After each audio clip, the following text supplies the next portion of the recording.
ગુરુ ગોવિંદ સમાધિ સ્થળ કંભોઈ, તાલુકો ઝાલોદ, જિલ્લો દાહોદ. જોઈ શકો છો બરાબર. આ બાજુથી તમે જોશો એટલે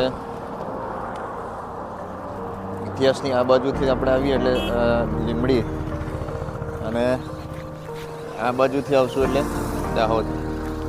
તો લીંબડીથી 2 થી 3 કિલોમીટરની અંદર આ જોઈ શકો છો તમે, બોર્ડ મારેલું જ છે. અને ગુરુ ગોવિંદ સમાધિ સ્થળ એક ઐતિહાસિક સ્થળ છે આપણા આદિવાસીનું. અને ખાસ કરીને કોઈ પણ જોવા આવે તો રસ્તાથી, લીંબડી હાઈવેથી રસ્તાથી થોડું 500 મીટર, 1.5 કિલોમીટર જેટલું છે બરાબર. તો ઐતિહાસિક વિડીયો છે અને ધાર્મિક પણ છે. તો વિડીયોને જોવો તો પૂરેપૂરો જોજો અને વિડીયોમાં સપોર્ટ કરજો. ચાલો મળીએ સ્થળ પર.